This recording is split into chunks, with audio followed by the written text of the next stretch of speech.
Howdy, y'all. Joe Hills here, recording as I was due in Nashville, Tennessee, and that there is a guest. There is a guest in the hub. I don't have a bow with me, so I'm going to make a mad dash, hopefully ruining as little of the hub as possible, over to here to grab one. Okay, I think inside of here they can't shoot me. Okay, luckily I got some good bow and arrows out of Biffa's ender chest last time. So where's he at? There he is. Boom, down. Whoa, that's different. I'm gonna have to relight that. Is there any flint and steel? No, of course not. That'd be too easy. Okay, well, we'll come back to that later. Anyway, you know what this hub is? This hub is the beating heart of the Hermitcraft server. This is how we get where we're gonna go. And as you can see, there's this sandy wall around the hub that I myself constructed a good long time ago, several months, as a temporary construction barrier. Now, the plan was that we would put in this barrier, and as you can see, the barrier has torches underneath it. So what we can do is if we break these blocks here, the sand falls onto the torches and goes away. Pretty simple. Now, thing about a temporary construction barrier is that it's only intended to stay up until construction is complete. Well, let's just look at how much construction's happened on the hub since that fateful day. Arguably, none. So, what we are going to do is we are going to come in here and we're just going to finish it, you know? People don't want to see a big sandy construction barrier wall. That's why they don't put berms next to buildings. They put, you know, other things. I don't know. Like, when you look out your window, you see that you are looking through a window, not that you are looking through a lack of window that is then followed by a massive pile of sand. So, we are just going to go through here, and we are going to put some glass in here, and we are just going to make all of this super extra pretty great. And if somebody else wants to redo it later, that's cool. But you know what? I built these barriers, and I'm going to take them down, and I'm going to take them down after I finish putting some cool windows on this. Now, I know glass is a little bit breakable in the nether, and so some of this stuff might need to be repaired from time to time, but that's not the end of the world. You know what I do want to talk about, though? Because I figure we're going to be here a long while trying to get all this glass in place, which is admittedly perilous enough to be entertaining, but not necessarily so perilous as to be hilarious moment to moment. I want to talk a little bit about television. Like, I don't know if you guys watch much television, and depending on your age group, you know, you guys are going to watch different things. Like, if you are under the age of, I don't know, like, see, for example, there's a show called Dexter that was on HBO. I would not recommend Dexter to people under the age of 18. Like, it's a pretty gruesome show. It can be scary, it can be funny, but, you know, it's not necessarily for young people. And then there's shows like Avatar, The Last Airbender, and The Legend of Korra that are so good that even though they are kids' shows, I would recommend them to people regardless of age. Like, especially my friends who have kids. I'm always like, oh, you should get this Avatar show and watch it with your kids. Because there are things that can make a television show good while appealing to various audiences with different, I would say, levels of appropriateness. You know, some of the content in Dexter I would not advise for my little sister, that sort of thing. That doesn't mean that Dexter is not like a very well-written television show. Same thing, you know, because the holidays are coming up, and you guys like buying things on the iTunes. But like, for example, one of the best television shows for adults, or for adults who are trying to explain to their kids, this is a show you would watch with your children. And you would probably want to watch it in its entirety before sharing it with your children. But there's a show called The Wire that is essentially, it shows both sides of the war on drugs, and it is set in Baltimore. And it does a great job of kind of showcasing the problems that make the war on drugs nigh impossible to win, and kind of looks at the root sources of it, while also being incredibly just interesting as a television show. There's characters that are great. There's stuff like, I love watching TV because I pick good shows, and if I don't like a show, I won't watch it anymore. But even if there's a show that's not that great, I like to break down the writing of them. And so it's an interesting exercise for me to just, check out new things, even if I'm not sure about them. Like Community, when that first came on the air, I was like, well, NBC's making it. I'll give it a chance. I don't really like most of the things that have Chevy Chase in them, but, I'll see what this is. But then I was like, oh, wait, it's the guy from that GameCube video, Donald Glover. I didn't know who Donald Glover was at the time. But I was just like, wait, this show's actually really good and interesting.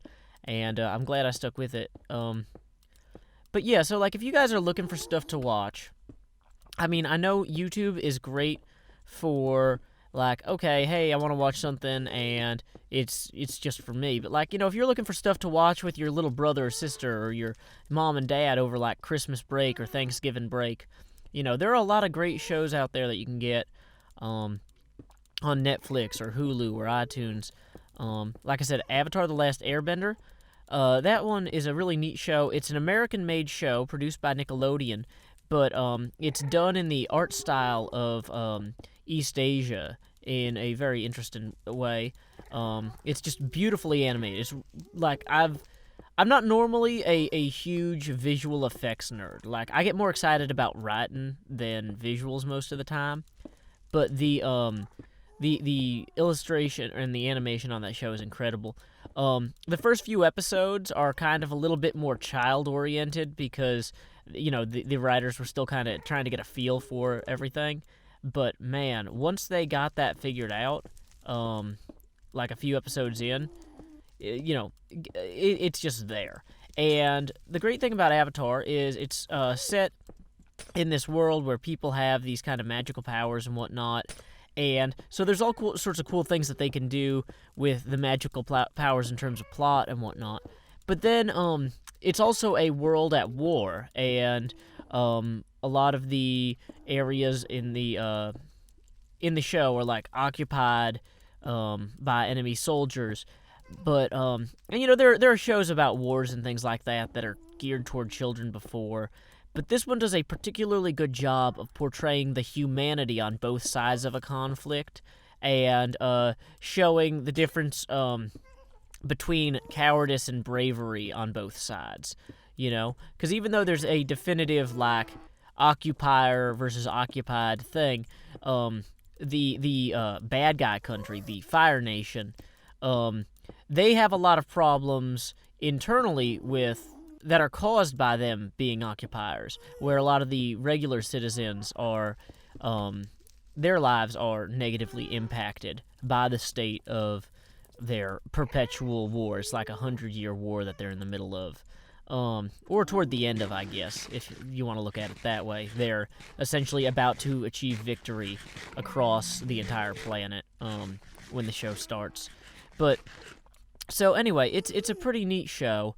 That, if your kids are asking questions about, like, stuff that's going on overseas, there's going to be an episode of Avatar that relates to any current events, geopolitical issue in some way that you kind of, not dumb it down, but you could make an analogy, that would be really helpful.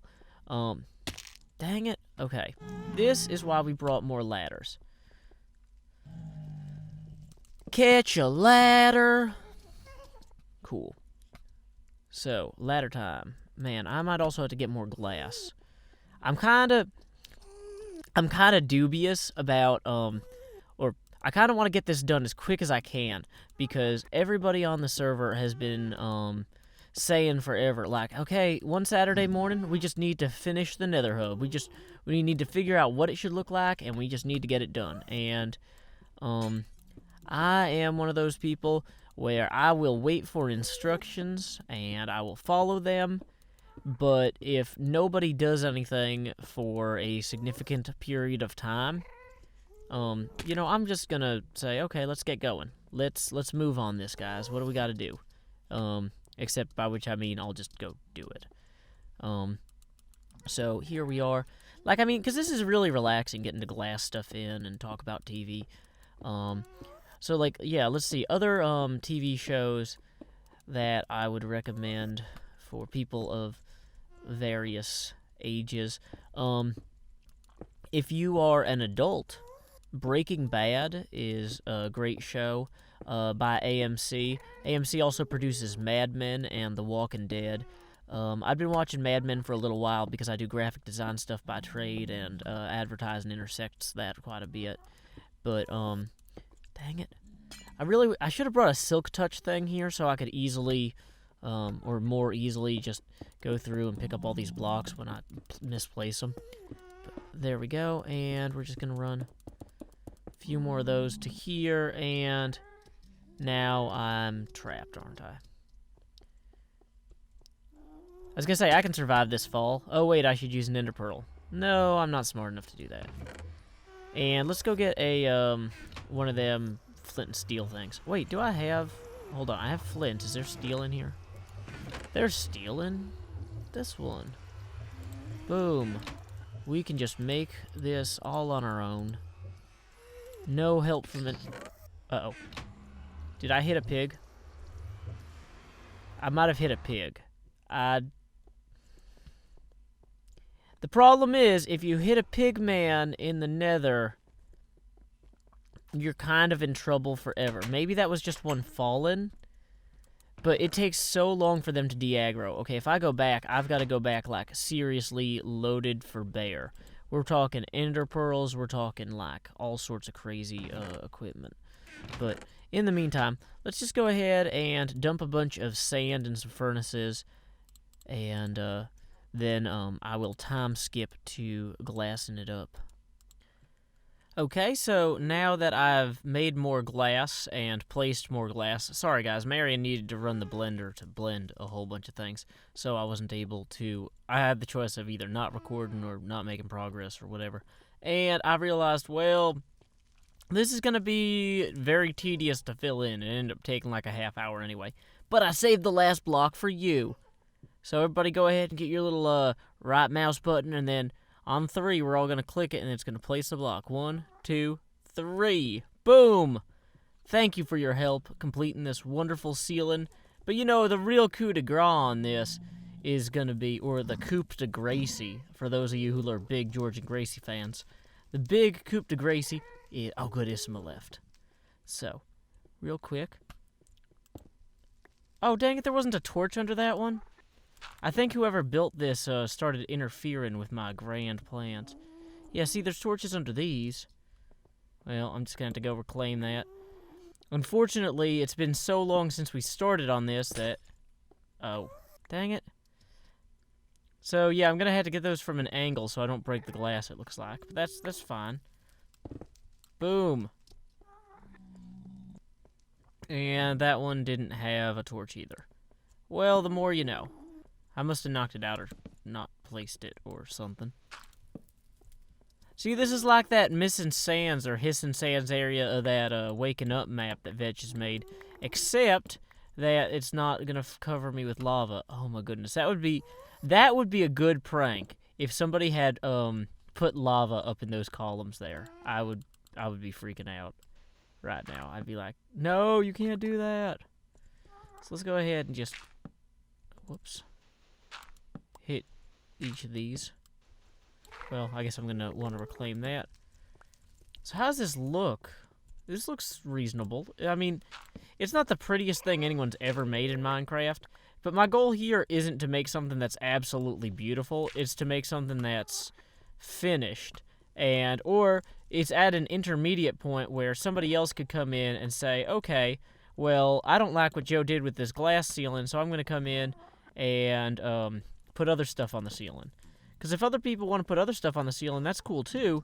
Because, like, essentially, if somebody said, okay, I'm going to build a lapis and glowstone ceiling, all they need to do now, instead of, like, bridging around and edging out, they can just build it on top of the glass here and then knock out the glass. Or, you know, something. They can... This is kind of just a template, I would say, I'm not so proud. I mean, I know I'm on a server with a heck of a lot of really talented builders, but, you know, sometimes you just want to have something done, you know? Oh, look at that. You can see the little torch holder in there. You can see that green area, which is not supposed to be filmed. So you didn't see it here, people. You have no idea that there's even a green area over there. You don't even know whose it is. Cough, cough, cough, cough, dinner bone, cough. I don't know. Yep, drop more of these sands. Now, one of the neat things about these is I actually designed these to be self-healing. And so if you look up in here, you can see that that's actually pretty thick. It cuts into the ceiling a lot higher, such that if there were to be, what do you call them? If there were to be, oh wait, will that half slab? Oh, awesome. If there were to be gas blasts that struck these sand things, they could absorb a few blasts without actually beginning to diminish, because they would just keep filling with the sand from over top. But yeah, so as long as nobody removed the torches that I had here, I could probably just start. Nope, somebody removed it. Oh, is this is our tunnel. Okay, yeah, this is my tunnel here with Isma and, not Isma, with Hypno. Yeah, I should probably, you know, fill this back in with blocks, because that would be a good thing to... Dang it. I was gonna say, I guess I could just let him... Oh no, I'm on fire. I was gonna say, it's not the end of the world if he shoots out that thing, but it is bad if I, you know, get killed. Because I'm trying to make a video here. Oh, hello, a pigman. So why don't we run around to the outside here and see what we can do. Well, these ones, though, I'm just gonna need to imminently place torches. Dang it. That's why we put stone here, guys. It's pretty resistant to all manner of gas blasts. Now, the real danger to me here isn't the ghasts, it's the pigmen. Because if I accidentally hit a pigman while I'm trying to hit the gas, then everything is over for me. And I think Isma left the game, right? Good, good. I don't want this to turn into an episode of Joe Hills made something better than Isma, because even though that's my favorite series, you know, we want to save it and keep it special. So, I don't know. If you guys want to suggest television shows in the comments that, you know, you think people would enjoy watching, that could be cool. Make sure to include, like, what the recommended, like, audience age is and stuff like that. Okay. Oh, there's one there. See, when they're down there, it's easy. It's just when they're, like, up above, it's difficult. Okay, so... Because, yeah, I'm always interested in finding out new things. Also mention if the show is, like, already on Hulu or Netflix, like, if people could watch it for free. Because, like, Walking Dead Season 1 just came out for free on, if you already have Netflix. Now, Walking Dead is an interesting show, because it's a show about zombie apocalypse. But, like most shows about the zombie apocalypse, it's, or like many of these shows, it's got a pretty limited human cast, because most humans are dead already. So there's not a lot of people just, you know, hanging around. And so it gives the writers an opportunity to just focus on the characters rather than, like, you know, they're not like, it's not a show where every 3 seconds they're getting attacked by zombies. You know, it's a show about people living in the time of a zombie apocalypse, not about just, you know, oh man, how many times can we put zombies on the screen? You know, and like the sorts of problems that people have in difficult times and things like that. And a lot of it's about like family and stuff. And as somebody that's about to be a dad, watching a show about a zombie apocalypse with like families in it is like the scariest thing. Because I'm just like, oh my goodness, what if I have to take care of my kids in a situation like this? Or, well, it'll be just the one for a while. Probably. Because like we're not having twins or anything. But, still. Dang it, guy. Okay, well, let's just knock this out real quick and get out on our way. That is the most persistent ghast. And we should probably eat something, too. Because we are not regenerating health in any aggressive manner. Got him. Boom. He's down. Luckily, he knocked us out in an area right near a stairwell that we can just hop back up as well. So that'll make things a bit easier. And, okay. Of course, we have lost our torches, which would have been wonderful to have. But we can plant these here, and, well, oh, there's already half slabs here. So that would mean that on this one, dang it, well, I did that wrong.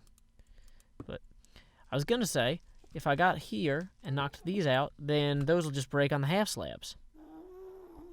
Same thing with this one. Boom, half slab-tastic. But, like, yeah, you know, it's, the idea of, like, having to be somebody who not only, like, helps your kids get into a good college, but, like, ensures that your children don't starve or have shelter or get attacked. Like, that's really scary, you know? And, wow, I'm going to start turning some of this into sandstone, because I don't know what to do with it all.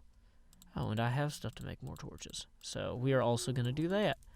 Like, you know, that's the real scary part. Not like, oh no, it's a dead guy that's going to grab me. It's, oh no, my child will freeze to death if I'm, you know, not careful or attentive or something.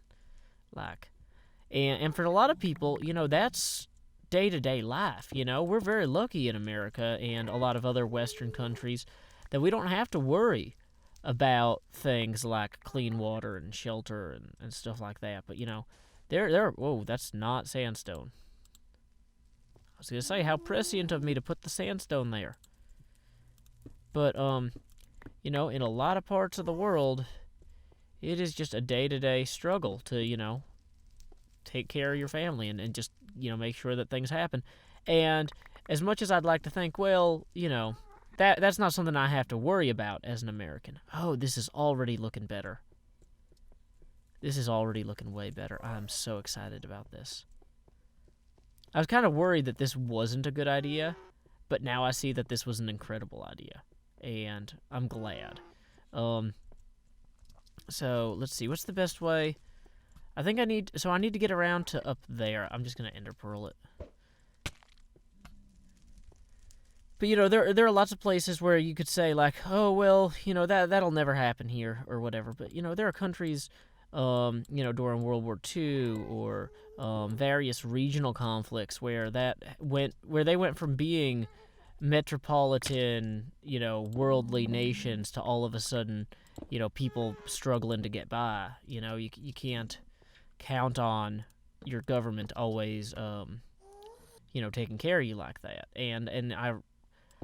And that's not a pleasant thought, obviously, but it's one of those things where it definitely gave me a chance to reflect on some of the responsibilities of parenthood that I hope to be prepared for if needed, but I hope not to be in a situation where I need to worry about them, you know? But yeah, I don't know. Sorry, that's kind of one of those things. And different shows, like, I kind of take different things away from different TV shows. So that was one of the big things I took home from Walking Dead. But then, like, watching something, like, some shows I watch just because they're funny. Like, for example, there's this one that's on the Hulu called Little Mosque, and it's about a small prairie town in Canada. The original title of the show was one of the working titles was Little Mosque on the Prairie. And it's about this tiny Canadian city, about the size of Tullahoma, like 18,000 residents. Tullahoma, Tennessee is where I went to high school and whatnot. But anyway, so little tiny Canadian town, size of Tullahoma, and people decide to open a mosque there, and just the sorts of interesting problems that they run into. And that show was neat for me just because it's always good to expand your horizons and think about how other people live or think or like learn about their cultures. And honestly, even though, you know, I have a lot of friends who are in fact Canadian, like, I've only been to Canada once, and I was, what, 5? Why am I asking you? Yeah, I was like 5. Because I had some relatives who live up there on my mom's side. But they didn't really have any kids, and so I think that branch of the family is essentially gone. at this point. I should probably look into that now that I'm thinking on it. Yeah, I should do that. That would be a good thing for me to look at. See, this is why it's good for me to make things, because it's not just about making the things, it's about thinking about things that I wouldn't otherwise. And, like, I don't really think about my 5-year-old trip to Canada, to Quebec in particular, very often. But anyway, it's one of those things where, yeah, you learn about different cultures, and it's really good. The other thing about Little Mosque on the Prairie is sometimes, like, a lot of times the jokes are kind of like, yeah, okay, I saw what they were setting up there. And I write humor. Like, that's part of what I do. And so, a lot of times I'm just like, yeah, I guess that was a pretty funny episode. I mean, there were some things I liked, some things I didn't like. Other times, though, they'll just have a joke that they just knock it out of the park. And so, yeah, I don't know.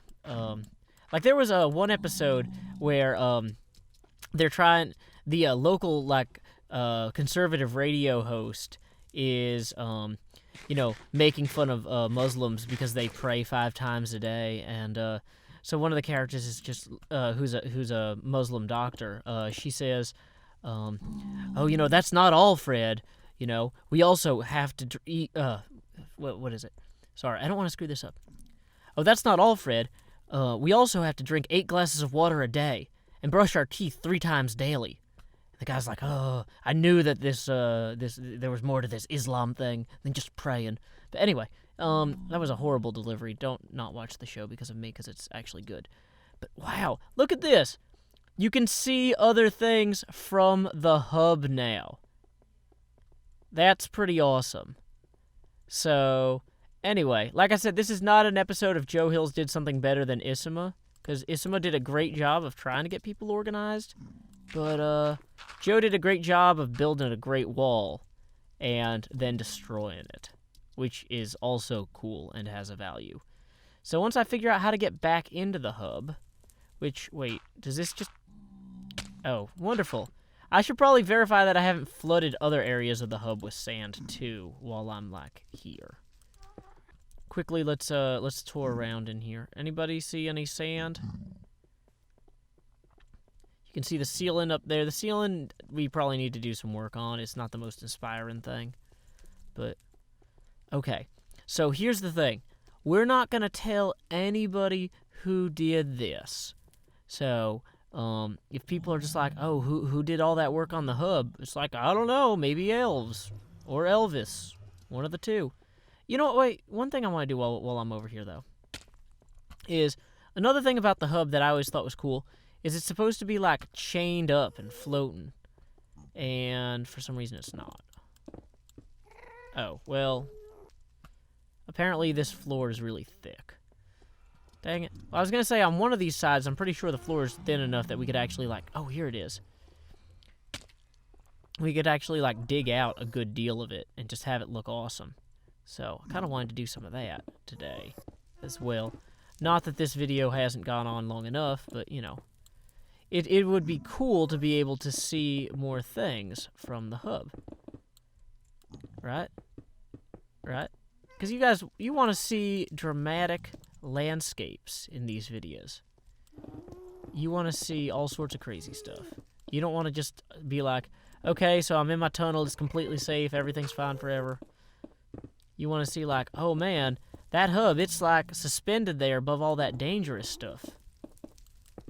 Yeah, what is this wall doing here? This is a horrible wall. This wall is blocking the view of gorgeous things.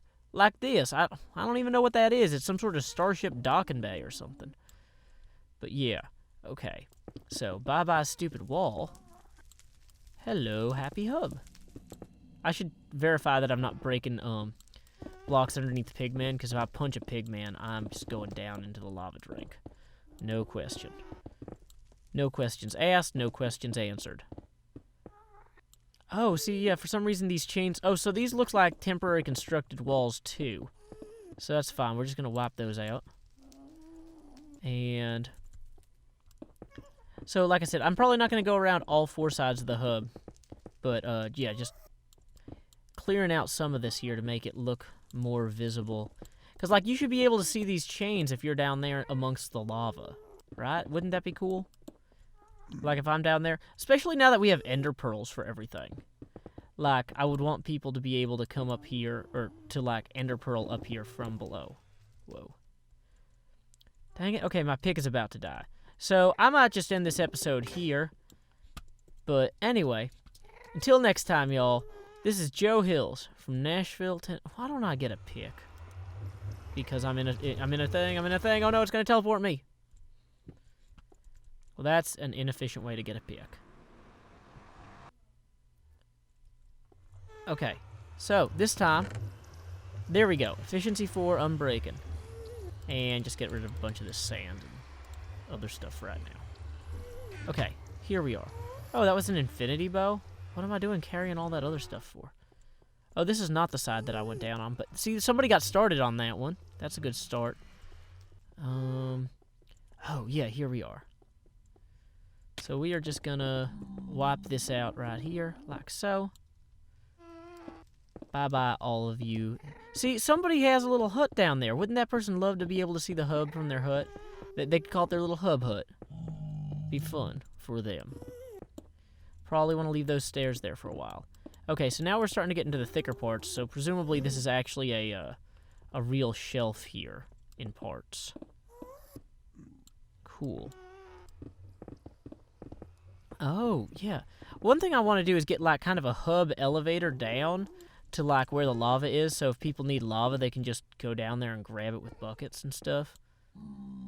It might be like some sort of ender pearl elevator, where you, like, have a target that you point the pearl at. I've got to refine that idea. But, like, you know, if you look at the target with the pearl, that it'll get you to where you're going. Okay, so this all seems... Dang it, why is it lagging like that? Cool. Well, anyway.